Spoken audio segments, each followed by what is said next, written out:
Okay. All right. Hey, everyone. So we're going to talk about substitute teaching, and I'm coming at this from a professor lens perspective. So when we think about that mindset of substitute teaching and thinking about, oh, you're a substitute teacher. No. We got to think of it as I'm a substitute teacher and owning that as our superpower. So I truly believe that being a substitute or subbing really can be a teaching superpower. So thinking beyond, if you can't get a job subbing as a classroom teacher, short-term, long-term, you can also think about being a sub as a personal care aide or personal care assistant. If you're a special education major, that could be really cool, or a classroom aide or a classroom assistant.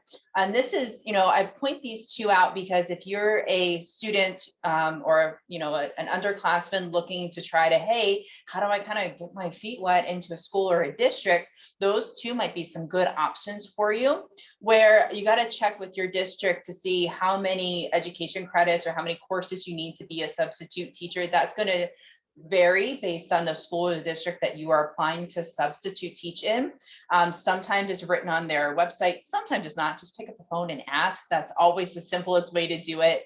But some positives, some pros of substitute teaching, besides, you get some money for your coffee and your pizza, thinking about it practically from the experience perspective, you get valuable teaching experience in a variety of not only schools, but districts. You also get to, have a variety of experiences in different classrooms, classroom settings, classroom setups, grade levels, subject areas. By doing this, you can kind of find your sweet spot in education, which is a lot of fun. Because I know whenever I was a freshman in college, I thought I'm going to be the best first grade teacher the world has ever seen. And I never was a first grade teacher, nor do I intend to be, because whenever I first went, I'm like, ooh, first grade, this is not what I thought it would be like. So by getting lots of different experiences, you're able to build your teaching repertoire, build those teaching skills, build your teaching confidence. Because friends, if you can sub day in, day out, I truly believe that you can do anything that school's gonna throw at you. You can also get an insider look. So whenever you're applying for jobs after you graduate, and if you're applying to jobs in different districts and you've subbed in those districts, kind of get a little feel for that culture of that school, of the administrators, of the teachers on that team. What are they like? Is this somewhere where you feel that it'd be a good fit for you? Because you just don't want to take a job because it's the only one available, or that you are desperate for a job. You want to find a good fit for you, because that's going to help with your confidence. It's going to help with your filling up your teaching cup, and also help with your burnout in education. So finding a good fit for you, and by subbing in lots of different schools and districts, you can find a great fit as well. Also, if you're like making a really good impression on administrators in Geneva, I'm sure you can speak to this.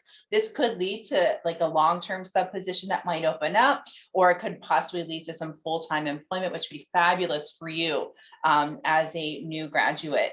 Some other things you might want to think about if you can't fit subbing in to your schedule. Say you have classes Monday through Friday, or maybe you have Tuesday, Thursdays off. Maybe you can sub in the mornings or something like that. Work your schedule around it.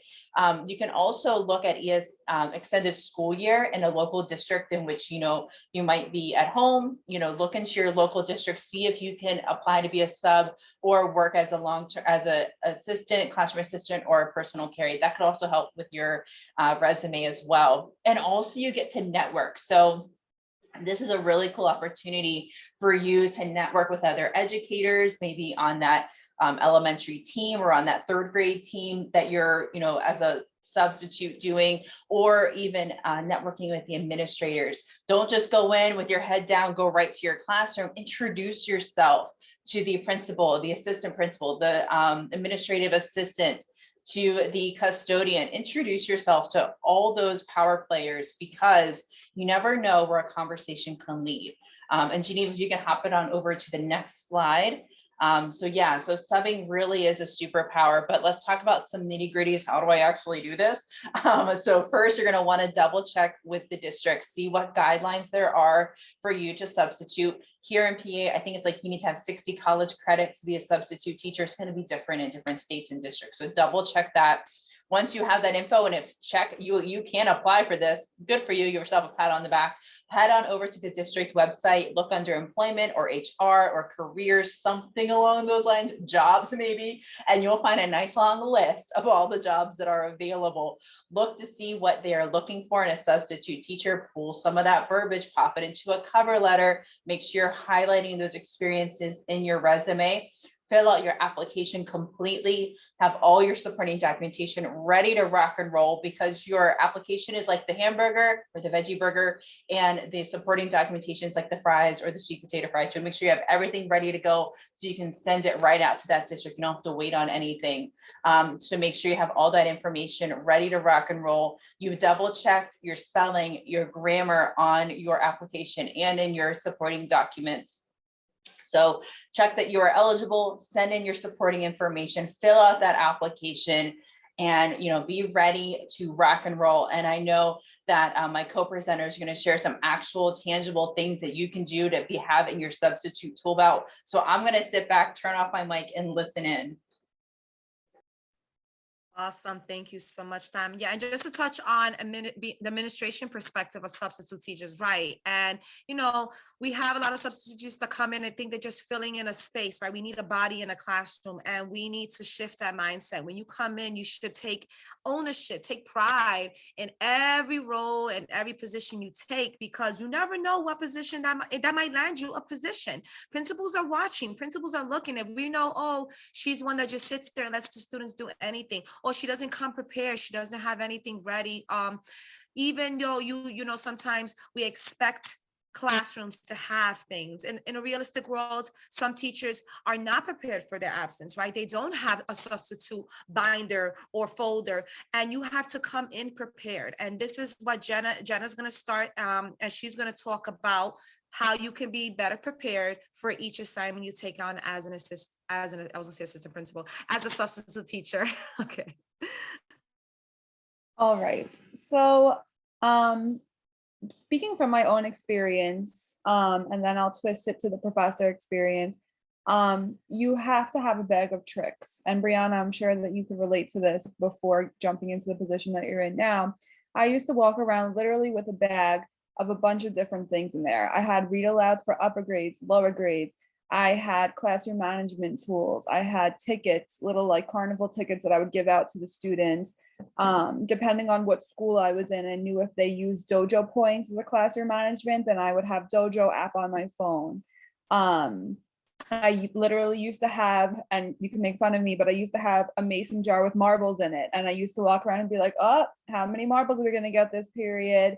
And you really have to differentiate. And Shanae gave me this idea. You're not only differentiating instruction, but you're also differentiating your classroom management as a sub, because no class is the same and no student is the same. So that bag of tricks has always helped me. And then, of course, bouncing off of what Geneva and Sam have been talking about, leaving a lasting impression, right? Like you want to make sure that you're that sub who's involved in events that are going on in the community, who's involved in different classes, who makes relationships with the staff, shows their face to administration. You don't only want to show face when there's a problem, right? I always recommend my student teachers to invite the administration in for a lesson, even if they're just subs and you feel like maybe you have a good relationship with this class, you've been in this classroom a few times now, or you feel really confident about the lesson that you're teaching.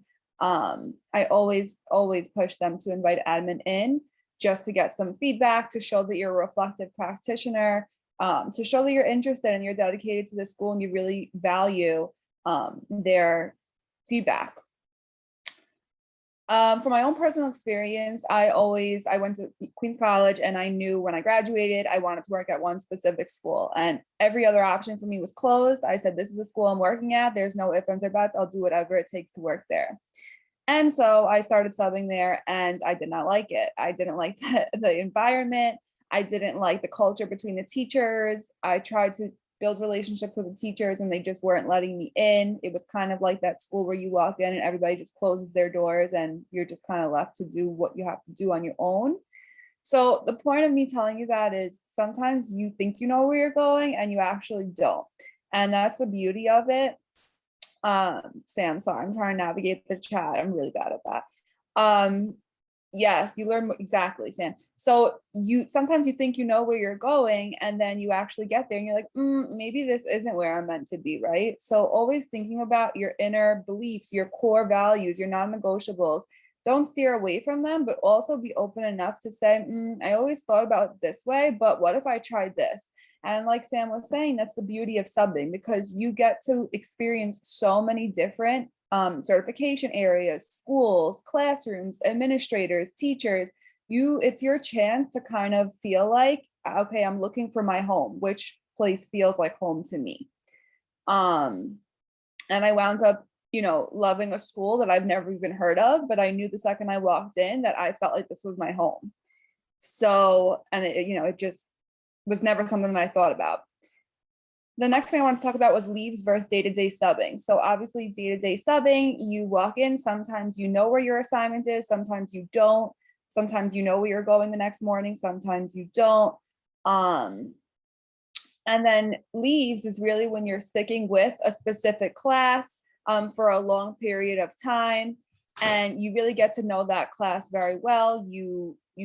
So I did a 5th grade leave, and I kind of helped them through the whole graduation process. I spoke at their graduation, and then back to what Sam was saying, oh, you're just a sub. Like, here I was a sub. I had no idea really what I was doing. And I was there speaking at graduation, right? So you really are never just a sub.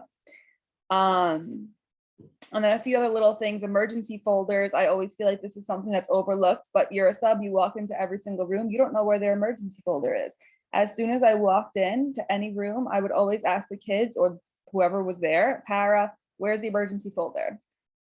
Because when you hear that fire alarm, you panic and you don't know where anything is. And then another panic moment is arrival and dismissal. To this day, what I have is I always have the students fist bump me when they see somebody outside, so that in my head, I know, okay, Geneva went to this person, Sam went to this person. If they don't fist bump me, then they can't leave. And that I stick by that because it lets me sleep at night. And then at the end of the day, leaving a note for the teacher. So really just giving them a rundown of how the day went, who were some helpers, who were some students who you really had to focus on and give some extra support to. So that's like subbing in a nutshell, and kind of speaking to the toolkit and leaving that impression. Sam, is there a letter?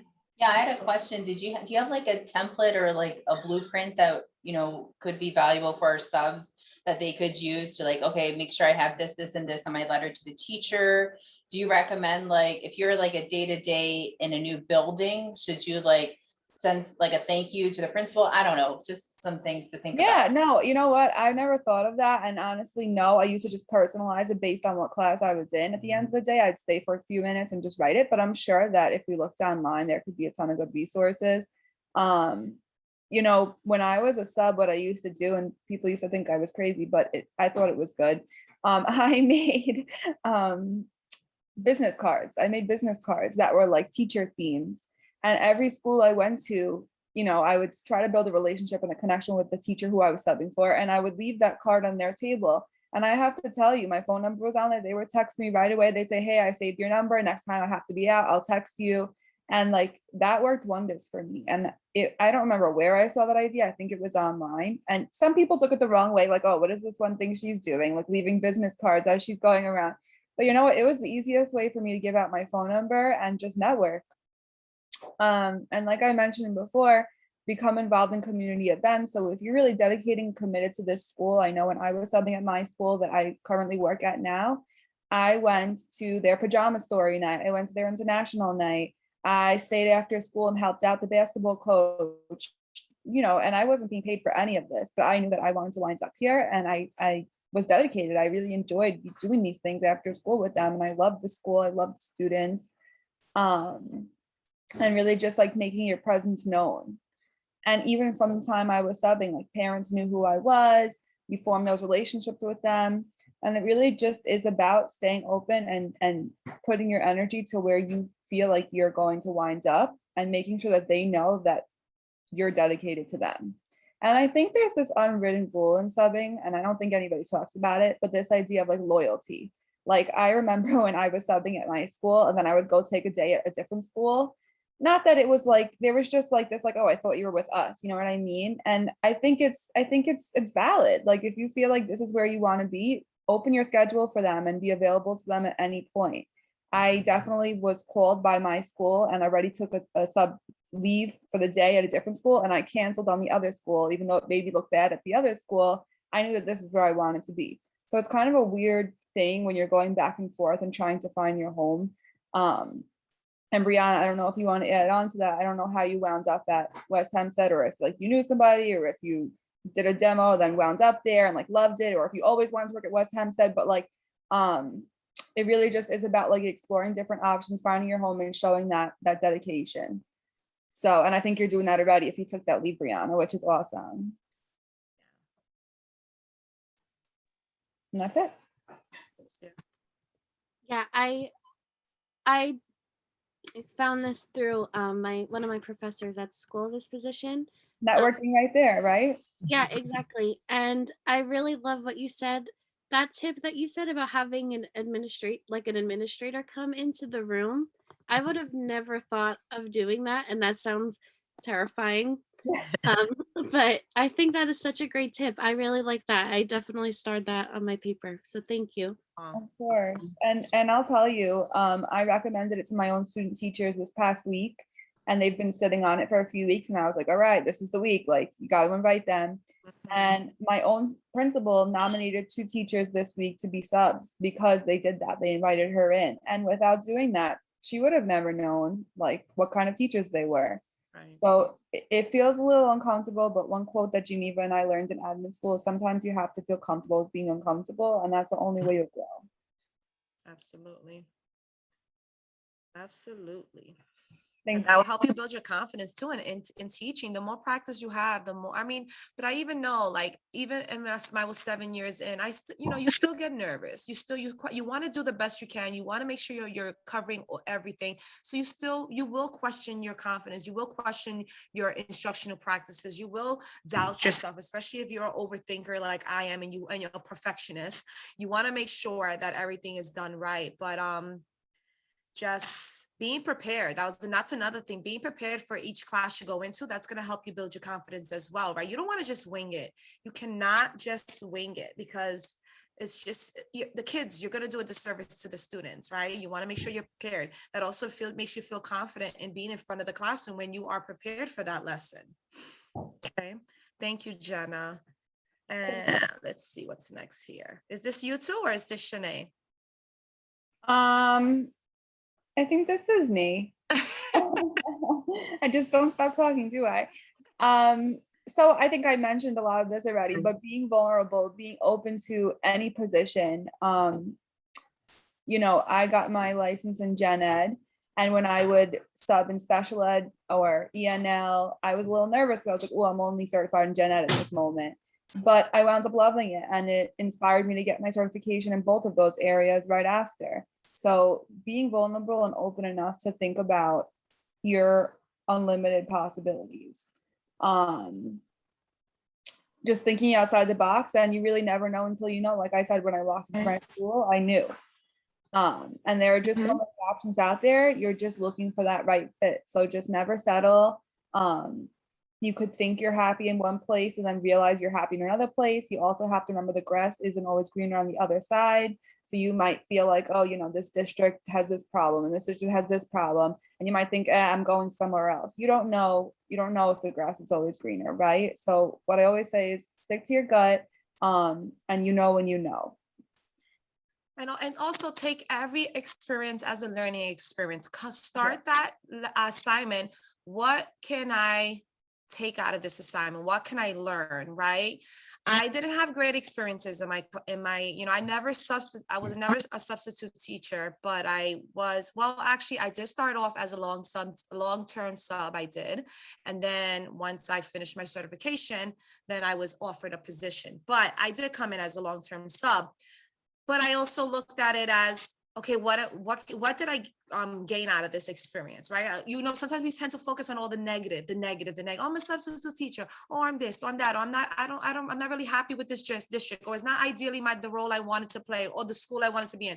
But there's something you can learn from all those experiences. And you know, for example, when I was teaching, I was supposed to be in a classroom. I was in there two months. They took me out and I was a floating teacher from pre-K to 8th grade. So every day, depending on who was out or who was sick, I played dean, I played gym teacher, I played science teacher, I played elementary, pre-K, kindergarten. I was doing 8th grade. And at first I was very bitter and awful about that. But guess what? I got so much experience out of that I'm able to now go into any grade, any level, and feel confident with teaching those students because I had that experience. So sometimes it might not be the ideal assignment for you, but there's something you can learn and grow from. So just try to have that positive mindset will take you so far. Okay, and thinking outside of the box is definitely a big one too. All right, let's see. Jenna, that's not you, right? That is Shanae. I think so. Yes. Okay. I told you guys inspired me every time. I'm like, oh, I gotta add something different. So I have to say, and I will keep it brief, but it's very interesting. Brianna is actually in my classroom every morning, and because our E&L teacher had to go out for leave, and they offered Brianna that position, and she's been doing, and I'm not just saying this, and I tell her that it's funny, an amazing job. Like, she sends me resources. We're working on the students reading and like narrative writing. So she sends me resources. So you're really doing an amazing job. And you know, I know it could be awkward because it's new. And then one day you'll look up and be like, oh, I feel much better today than I did like 2 weeks ago.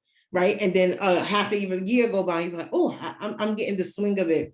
And I love subbing and co-teaching because I learned so much. I like to be around other people. I don't like to be in a room by myself because I can't grow that way. Because I'm making all the decisions, I'm coming up with all the ideas, no one's checking me, no one's saying, no, maybe you should do it this way or not. So I absolutely love always having another expert in the room with me. Brianna, this was just a quick minty, but may I ask, what worries you the most? Because I almost want to say, like, you're not really not really a sub anymore because you've been there for a few weeks now. Like, that's huge. Like, you're helping with lesson planning. So is there one question that you have about like just going into different rooms as a support?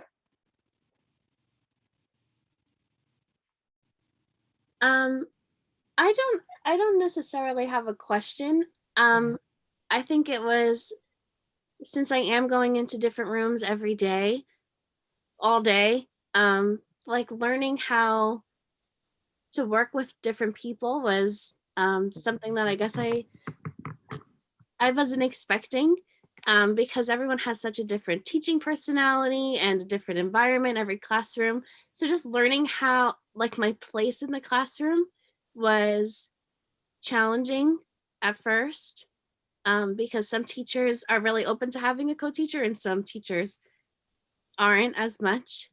So I don't really have a question. I think it just took a few weeks for me to figure out where my place was in some of the rooms. So yeah, it is very difficult to find your place.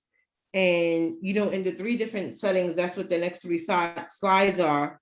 It just shows the different settings that you could be in.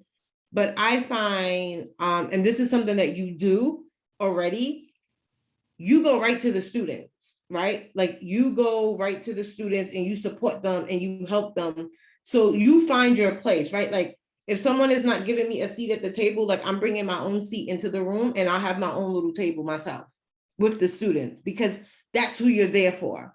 So whether the teacher makes you feel, it's unfortunate, but whether they make you feel comfortable or not, like, our main goal is the students. This is very interesting because I'm always complimenting you and asking you, where do you get your clothes from? Where do you get your shoes from? Just to switch a little bit. So it was just to make sure you dress appropriately, follow your own standards and dress code, because the teachers wearing jeans are all tenured. Right? So if you see a teacher coming in the building on a Monday morning and they have on jeans, they're probably tenured already, and they've already, you know, made their mark in the district. And I know in certain districts, it's like Friday is a dress down, but you know, you do this really well. But just, dress appropriately and follow your own standards and dress code. And one trick that I learned is that you start with buying like the basic colors and then you build from there. Because you don't want to have like things that you don't that don't match, or like, so, you know, I started buying like neutral colors.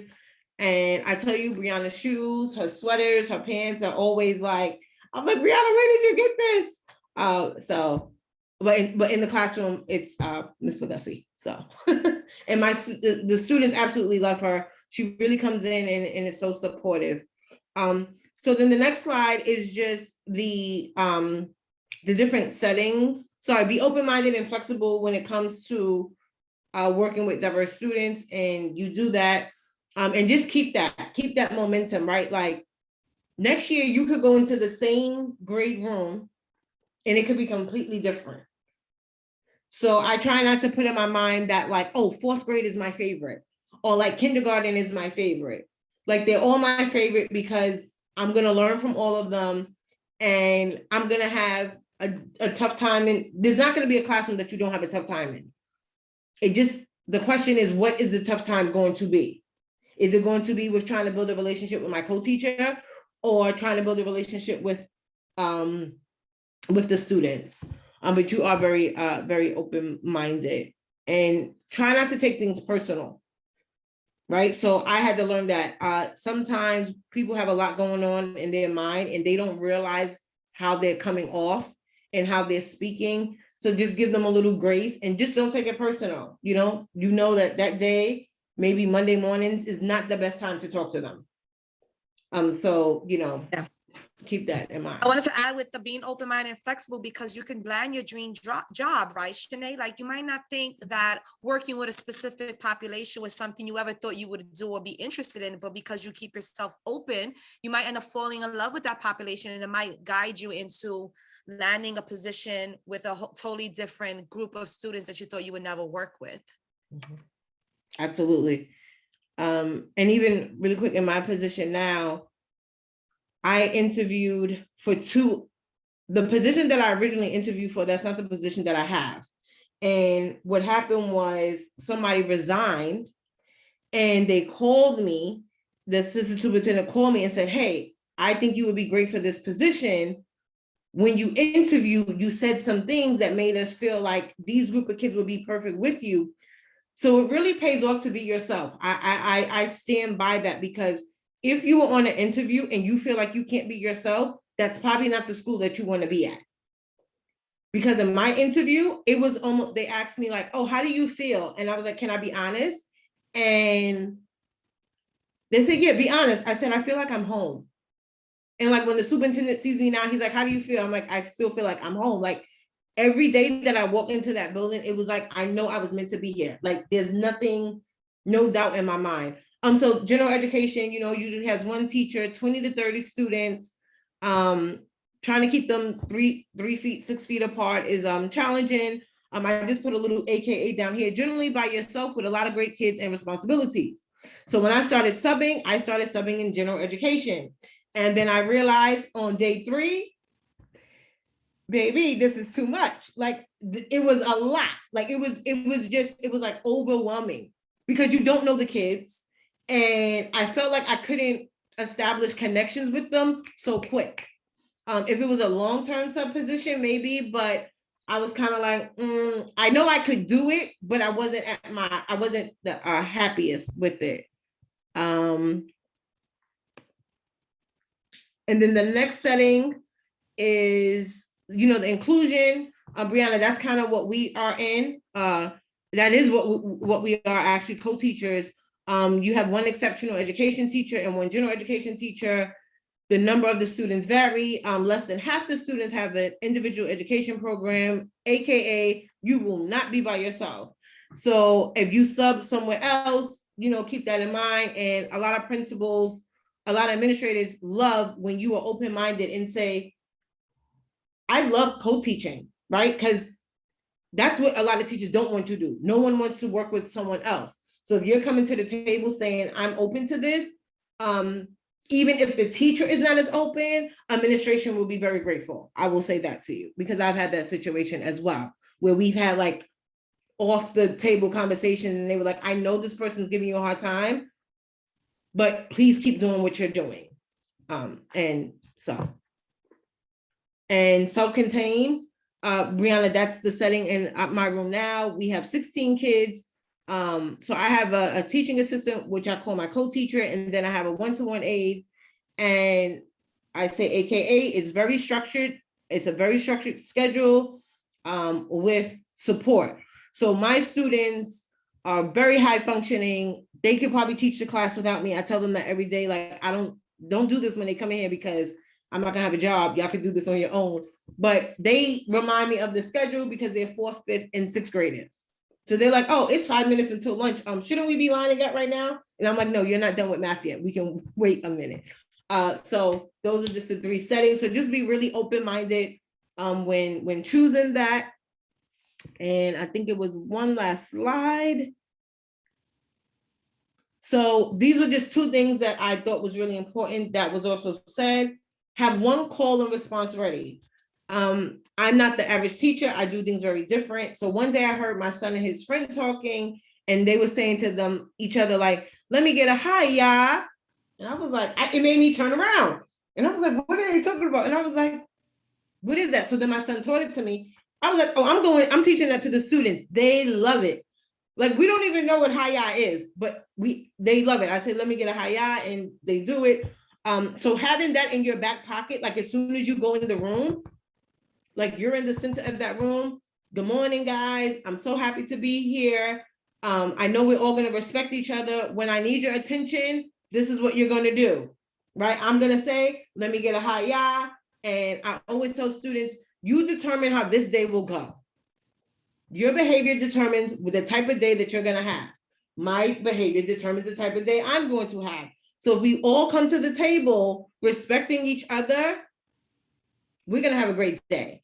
And have one activity, a game ready. I love the Jeopardies because it's a great review and the students love it. And you just really Google the Jeopardy and it comes up on the board as a Jeopardy game, and they have like math, science. So if the teacher didn't leave any plans, that's a great activity to do because it's already differentiated. The kids are choosing the subject that they're most comfortable with. And you don't have to, you don't have to put them on the spot. You can kind of do it as everyone answered it together. And I do a system of a wheel with the names so that kids are not raising their hand. But I know that it's difficult when you are subbing.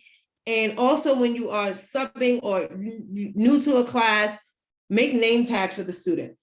You want to make sure that you are calling them by their name. One of my students said to me, Michelle, the first day you spent so much time learning our names. And she said, I really appreciate that. And I was like, wow, I didn't know something that little would make a huge impact. So that is it for subbing. Be open-minded. You never know where it could land you. And honestly, the more you put yourself out there in unknown situations, the better you're going to become a better educator. I tell people when a flower is growing, we don't see it, but it's very uncomfortable as it grows. And some flowers are one of the most uncomfortable flowers because they have to make sure that their position is facing the sun. And it's my favorite flower, but they are very uncomfortable when they grow, but look how beautiful they are, right? So it's okay to be uncomfortable and you will grow and be open-minded and take charge of the classroom. Let them know you're running the show. They give respect, you give respect, mutual agreement, and you're gonna do a great job. That was beautiful. Thank you, Shanae. There is a question. What is a good introduction for a sub to a class? I would say do something that you are comfortable with. So if you know how to sing, you need to sing. You need to do something that no other teacher has done so they can remember you, right? I had a class where I danced in the beginning and the principal called me and said, can you come back because the kids are requesting you? And I was like, I didn't believe them. They were like, no, we want to dance.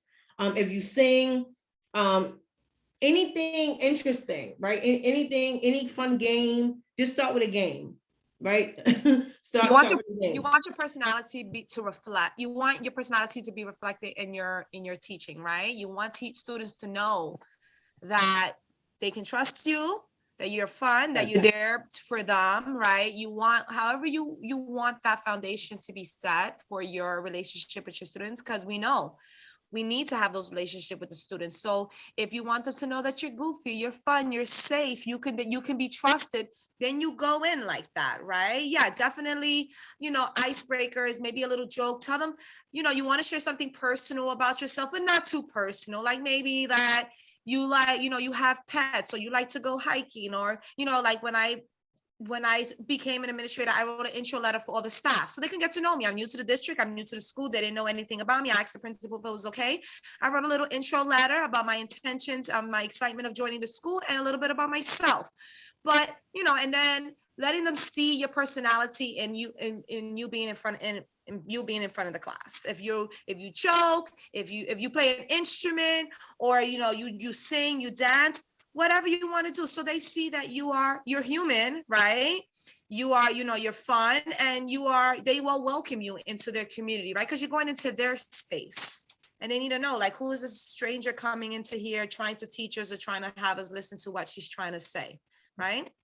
I did a lot of high school students before, so I would speak to them, sometimes with a little bit of slang. I would try to relate to them, like, it was fun. I would play music. We would throw in music activities, if they were writing poems. All right, we'll write a poem on whatever you want. We'll make some rap songs, whatever.